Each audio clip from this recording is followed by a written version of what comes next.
Ayer, el Pleno de la Asamblea Nacional aprobó las resoluciones sobre las sentencias de la Corte Interamericana de Derechos Humanos que establecen violación de derechos en la cesación de los magistrados de la Corte Suprema y del Tribunal Constitucional en diciembre del 2004. Las resoluciones establecen que los diputados que votaron a favor tienen responsabilidad económica en la indemnización que pagó el Estado. Se libera de responsabilidad al expresidente Lucio Gutiérrez, que convocó al Congreso extraordinario que tomó esas decisiones. Sin embargo, ayer, en contacto directo, el expresidente precisó lo siguiente. Veamos. Aquí tengo la sentencia de la Corte Interamericana de Derechos Humanos. ¿Qué dice esta sentencia? El Estado alegó, se refiere al Estado ecuatoriano, que la resolución 25/181, mediante la cual se declaró cesantes a los magistrados, no correspondía a una sentencia o sanción que hubiera resultado de un procedimiento de acusación contra los magistrados, sino que implicó solamente el cumplimiento de una disposición constitucional que debía ser acatada y que establecía efectos jurídicos que eran de conocimiento previo de las presuntas víctimas. El Estado ecuatoriano defiende inicialmente los intereses del pueblo ecuatoriano, pero posteriormente el gobierno de Correa, como lo dice la sentencia de la Corte Interamericana de Derechos Humanos, el Estado manifestó en el allanamiento realizado durante la audiencia pública que se había vulnerado el artículo 9 de la Convención por cuanto no se contó con una causal determinada en la ley para la separación de los cargos de magistrado. Aquí sale a la luz el secreto del pacto entre Correa con la Corte que protegió a los banqueros corruptos. Aquí nace el febres correísmo. Luis Fernando Torres, asambleísta PSC, miembro de la Comisión de Justicia y exdiputado en el Congreso que tomó dichas decisiones. Buenos días, bienvenido a Contacto Directo. Buenos días. Resulta ridículo que 11 años después de que se defenestró a la Corte Suprema de Justicia, todavía alguien se ufane de la destitución que ha sido condenada internacionalmente, nada más y nada menos que por la Corte Interamericana de Derechos Humanos. Decir que fue constitucional y legal tal destitución no tiene sentido, ya que la Corte en su sentencia dice que los 52 diputados que votaron actuaron como un tribunal ad hoc, con procedimiento ad hoc, violaron derechos humanos y violaron la independencia judicial. Nunca más debe repetirse aquello que sucedió el 8 de diciembre del año 2004, cuando se destituyó a los jueces de la Corte Suprema de Justicia de manera ilegítima, inconstitucional. Y 3 meses después, con decreto ejecutivo, el presidente de la República de la época tumbó a la Pichi Corte. Ahora, usted estuvo ausente en esa sesión del Congreso del 2004. Según la práctica parlamentaria, una ausencia o una abstención a veces sirven para dar mayoría. Los diputados del PSC de entonces y los de la izquierda democrática no votaron en contra, simplemente no asistieron o no votaron. Los únicos que votaron en contra fueron 3 socialistas. ¿Por qué el PSC tomó esa decisión? ¿Por qué usted no asistió a una sesión tan importante? Bueno, yo asistí, intervine. En el acta consta mi discurso advirtiéndoles a los diputados de la inconstitucionalidad que iban a cometer. No estuvimos presentes al momento de la votación para no dar quórum.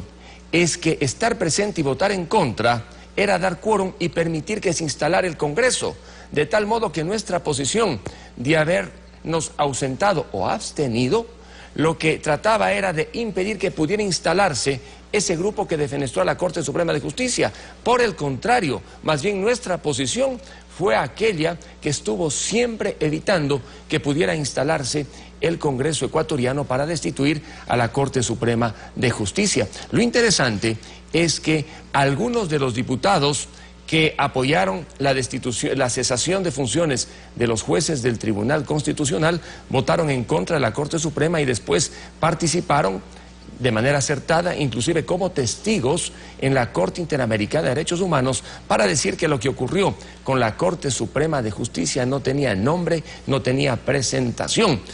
Y ahora se quiere que los diputados no respondan, los diputados del año 2004. Ahora, ¿fue correcto entonces que el procurador del Estado se allane a reconocer que los diputados actuaron indebidamente y que no defiende así al Estado? Mire, ese allanamiento tiene que ser explicado por el procurador, pero muchas veces los allanamientos en instancias internacionales lo que tratan de impedir es básicamente que la condena sea más alta o que cuando se condene por transcurrir el tiempo haya otro tipo de intereses que se imputan a la condena. Habrá que explicar entonces por parte del procurador el allanamiento. Lo que sí es cierto es que estamos con una sentencia ejecutada en buena parte en el caso de la Corte Suprema de Justicia, de la Corte Interamericana de Derechos Humanos. Y frente a ello ya no hay ni siquiera derecho al pataleo, discutir si fue legal o constitucional lo que ocurrió el 8 de diciembre del 2004 y el 25 de noviembre del 2004 con el Tribunal Constitucional no tiene sentido, porque el Estado ecuatoriano ya ha pagado. Cuando se dio el golpe de Estado contra Lucio Gutiérrez fue precisamente por la destitución de la Corte y del Tribunal Constitucional. Se alegó en la moción de destitución que era un dictador y que había abandonado el cargo de presidente constitucional por no respetar la Constitución. ¿Está usted entonces de acuerdo en que se lo libere de responsabilidad? No hubo golpe de Estado al expresidente Gutiérrez. Cuando se ¿Cómo reunió se llama eso? Cuando se reunió el Congreso en Ciespal, el expresidente ya se había subido al helicóptero. Había un vacío de poder. Lo que se tiene que explicar es lo que ocurrió antes con las ¿Pero quién lo fuerzas subió el ciudadanas? helicóptero? Pero eso fue todo sincronizado, fue un espectáculo. El ingeniero con el celular desde el municipio de Guayaquil daba las órdenes. Palacio se iba al aeropuerto, lo llevaron en un taxi a Ciespal, ahí destituyen a Quintana, nombran a una nueva presidenta del PSC, lo posesionan a Palacio, lo dejan en una bodega y después tienen que rescatarlo de tarde. O sea que, ¿cómo se llama eso? Estimado Alfredo, yo podría escribir un libro de lo que ocurrió en Ciespal porque estuve allí, estuvo en peligro mi vida y la de varias diputadas, entre ellas la vida de la asambleísta Cynthia Viteri. Allí no hubo un golpe, nosotros logramos sobrevivir frente a aquellos salvajes que ingresaron con armas de fuego y tuvimos que enfrentarnos cuerpo a cuerpo contra todos ellos. Gracias a Dios que pudimos por la tarde salir, muchos fuimos golpeados, recuerde usted las escenas, la asambleísta Cynthia Viteri ensangrentada, otros más, yo salí en ese grupo, de tal manera que allí no hubo golpe de Estado. Los militares lo que hicieron deberán explicar por otro lado, pero allí estuvimos un grupo de diputados ante el vacío de poder, sin protección policial, sin protección militar en un inicio, demostrando que cuando debemos defender la institucionalidad democrática no tenemos miedo. Y lo hicimos y lo demostramos.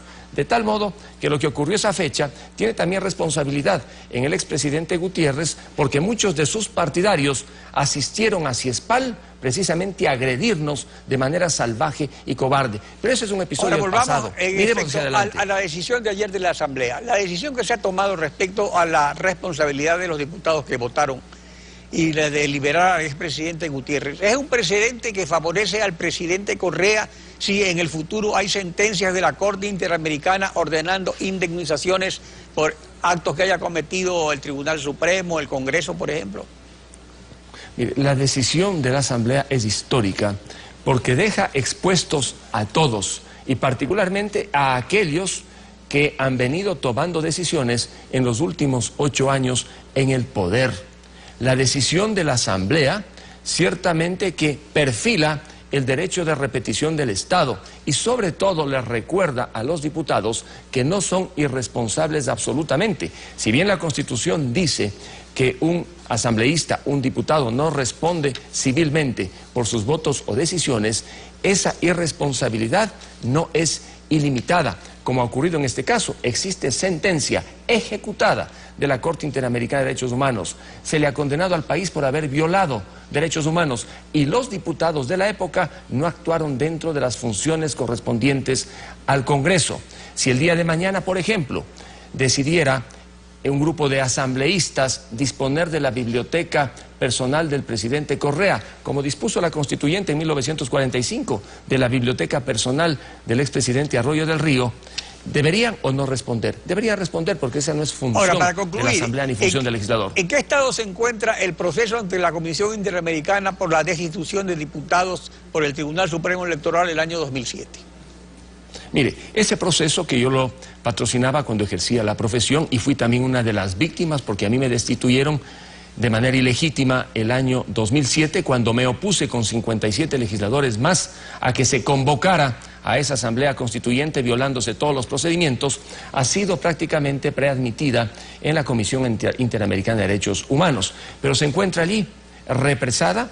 Esperamos que en algún momento en la comisión existe el impulso necesario para avanzar, pero llegará el día en que los vocales del Tribunal Supremo Electoral deberán responder, y allí no tendrá que discutir el Congreso ecuatoriano, la Asamblea, si va o no el derecho de repetición. Con ello será automático, de tal manera que la justicia tarda, pero llega. Y en este caso, a aquellos que destruyeron la democracia ecuatoriana destituyendo a 57 legisladores deberán responder.